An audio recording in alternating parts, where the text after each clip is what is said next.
on Kisumu Sustainable Mobility Plan and the mobility system itself.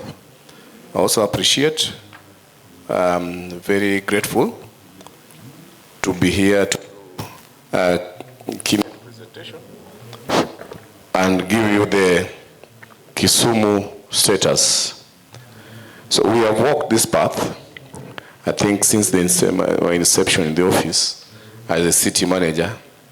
We have walked this path together with the ITTP and other stakeholders to reorganize the transport mobility system in Kisumu. Kisumu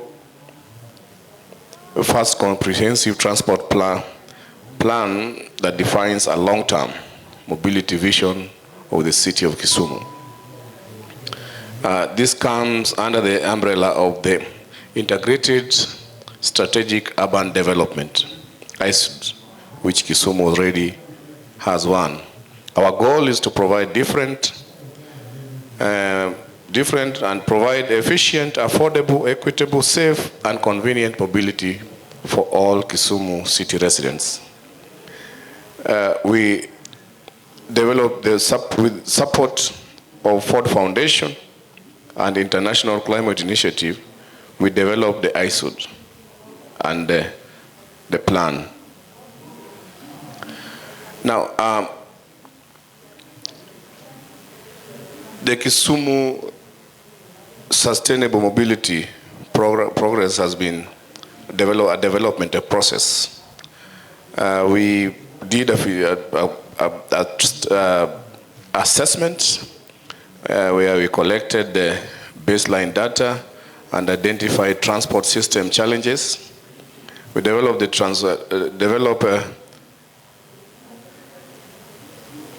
transport vision, goals, and indicators that suits the Kisumu city.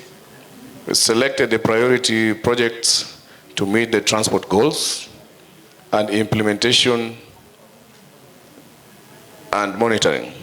So this is the process we want to take for the next vision plan and our strategic plan.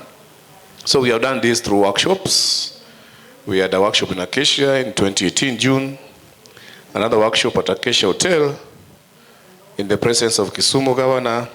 That was 20th November 2018. An online workshop with the city manager that was done on 3rd November 2020. So we have zoned our city. The zoning for the household survey, the data we collected from 2,762 households in 103 zones across the greater Kisumu. It ensured that the sample represented the city in terms of gender, age, and income levels. The survey results were expanded in proportion to the population in each zone from the year 2009 census. Now, how Kisumu residents travel? You can see that Kisumu residents, most of them walk. 53% of Kisumu residents walk to their workplaces.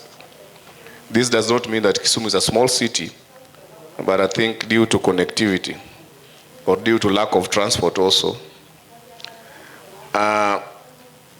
Now you can see motorcycle and matatu is the second.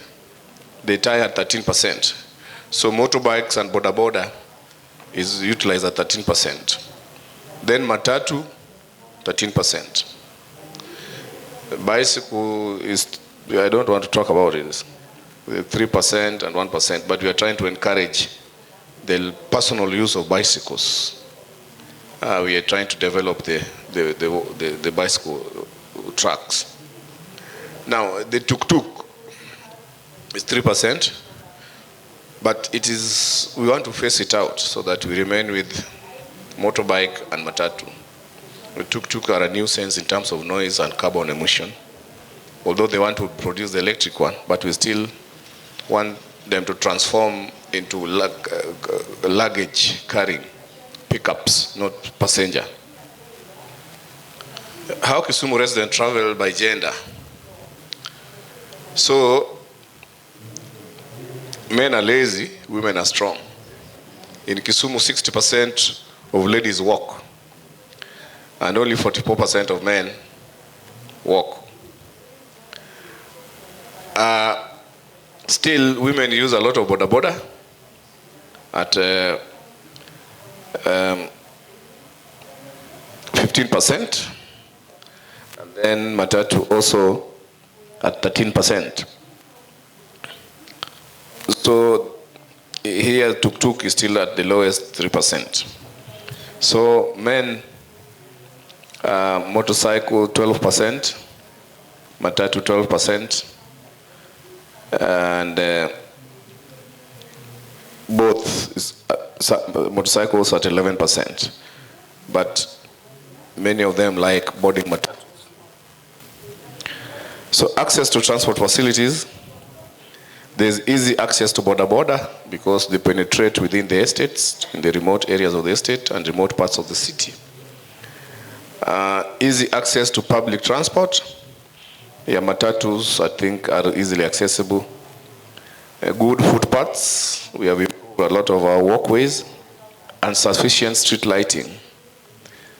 Yeah, we are saying sufficient street lighting, but for now, we can say it's insufficient because people have formed a habit of vandalizing our cables, stealing cables.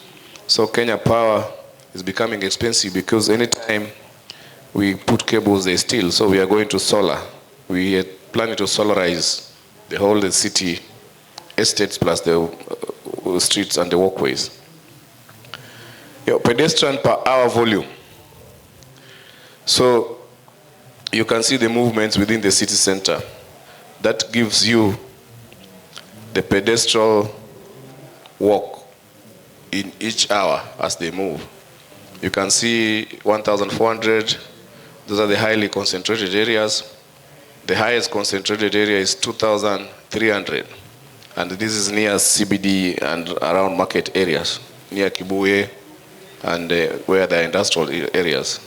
So you see, if you combine 1,800, 2,300, 2,200, 1,000, there's a high concentration of this.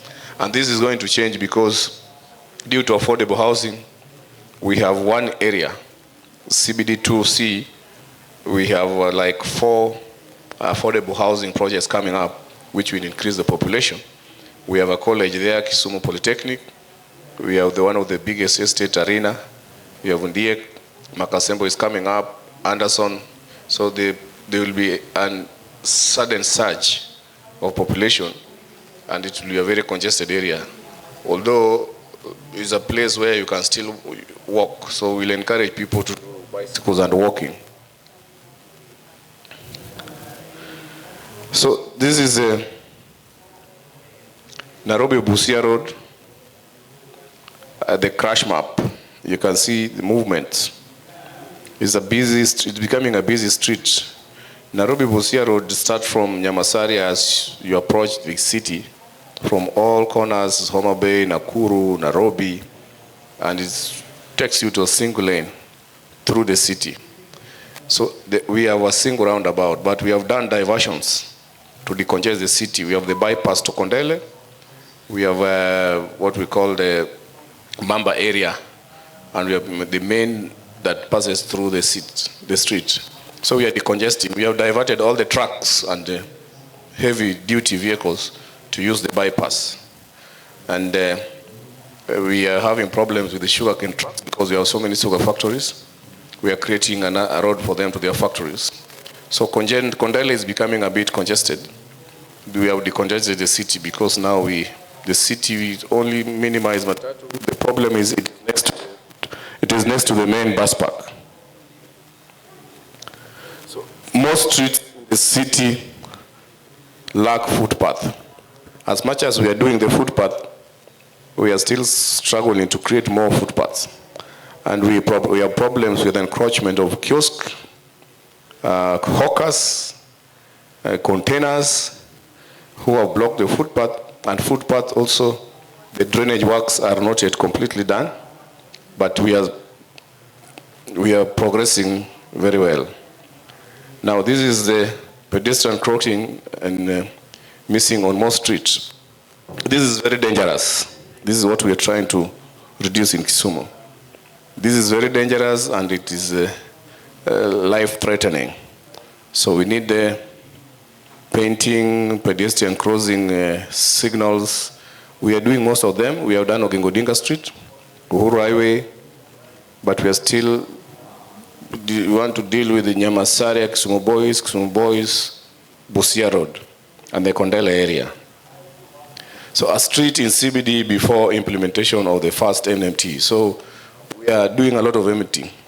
So this street was in the CBD before the Nyong'o administration came in. You can see those kind of things. And what will happen, I'll show you. Now, this is how we transform the street. So you remember we cleared all those characters. And now the street looks like this, non-motorized and well manicured. So the cyclists, also we have done cycle lanes for them. And this is cycling per hour. You can see the highest concentration is 260, 340 in a particular street area. There's a place where they converge, and there's a place where they use bicycles more. You know, where they are hilly and the rest, they like where it's flat and the cycle lane is there. So it means that cycle lane at 340 people is well done, and it is the model we can use all over the city. So public transport volumes. Public transport carries most people and use at least road space. But we have public transport problem with the matatus. We have categorized them. The ones for long distance and the rest, and the ones for town service. So the notorious ones are mixing the town service and not the long, but the short distances. You know, if you are not careful, matatus will mess up your CBD, and the noise, the congestion, the cartels. It is a very difficult area to deal with. So, public transport, we target the safety challenges, lack of reliability, those things I'm talking about. Long working hours for drivers and conductors. Long working hours because, and they get fatigued. Dilapidated vehicles that are not fit to be on the road. So, border also, you see the congestion they cause.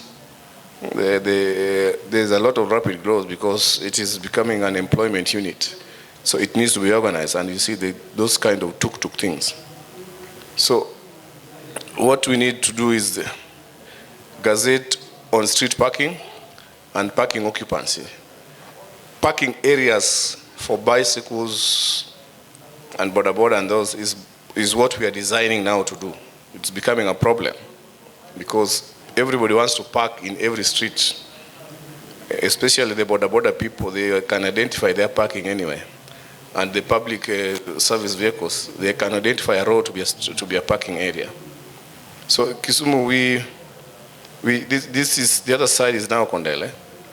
And we are trying to do this without walkway. But on the other side, parking occupies prime space in the city center. So you see, all those vehicles are parking along the street. When we tell them to go park on the back street, they bring a lot of problems. So we need to be creating parking. Where they are parking should be bicycle lanes or rider lanes.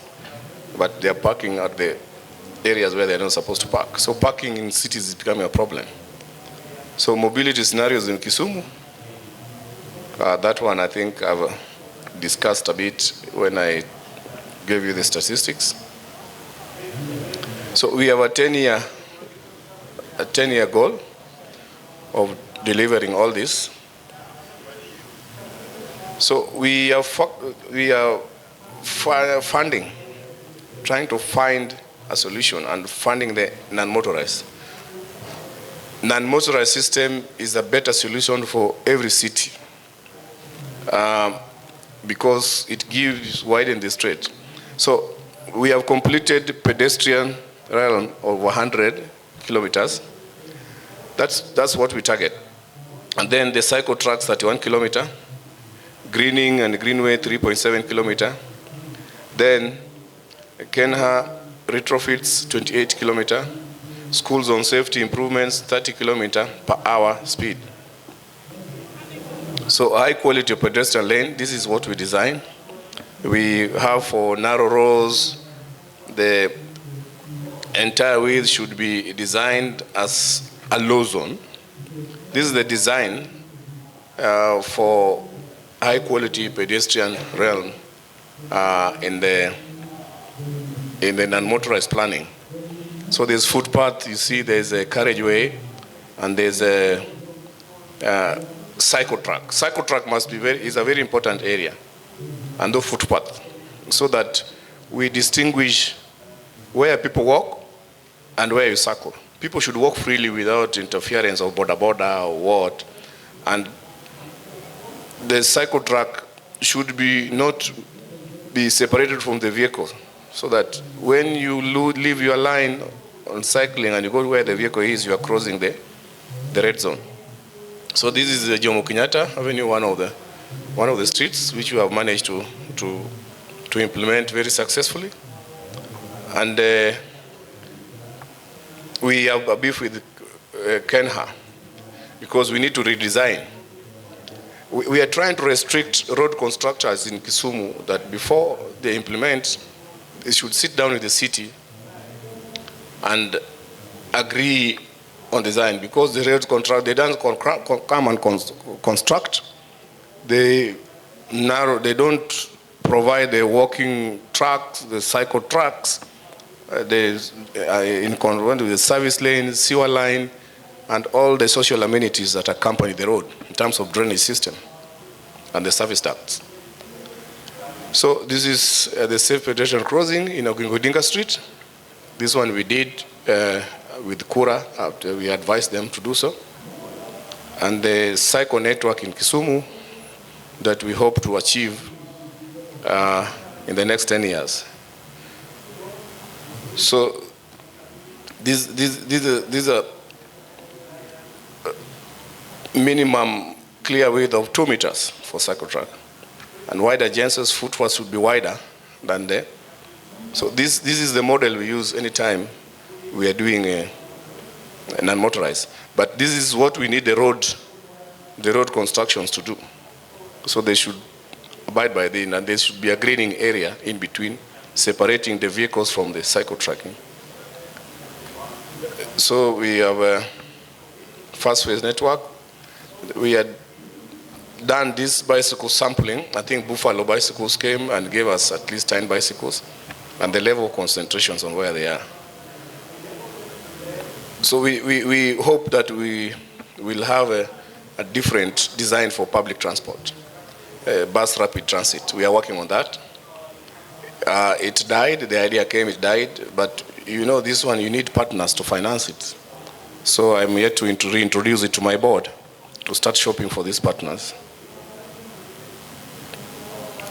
So these are the outcomes of transport industry reform. We negotiated with 3 companies and then they disappeared. So we need to look for them again. So those are the fleet composition for scenarios. Scenario 1, scenario 2, you can see the city management system. How do we manage our transport operation? We established a command room with a CCTV center. Once we digitize it completely, then we'll be able to monitor our street light, not street light, the CCTVs that control the traffic. We want to introduce cross-town services from Maseno to Rabuor and from Kiboswa to Dunga with an interchange at the bus park, which will have reduction in average travel time by 12 minutes It will be faster, organized, and decongestion. And highly quality services for public transport customers with more buses. We want to phase out tuk-tuk. So we want to pull out tuk-tuk and replace with the bus transport service. So tuk-tuk in Kisumu City, they are just 3% of use, but they have 9,000 people employed there. So this one we can convert to get a job in the bus BRT system. So this is we think Kenyatta Highway will be like this. We propose, this is in Dar es Salaam, a success story which we have visited. So we hope to transform Kisumu into this BRT system to look like this. Border, we need the registration.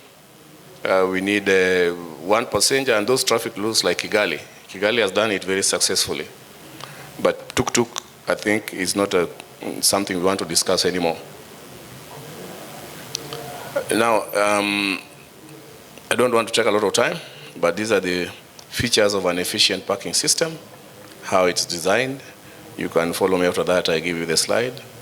The transit-oriented development, you compare with modern cities. The earlier we do these things in Kisumu, the better. So communication and outreach, the car-free events, we do car-free day where we walk on the street. Our governor has done that, walking from his office down to Gengodinga Street, and some people are just doing the bicycle and cycling. We do that every year. Thank you. Ero kamana. Karibu homabay.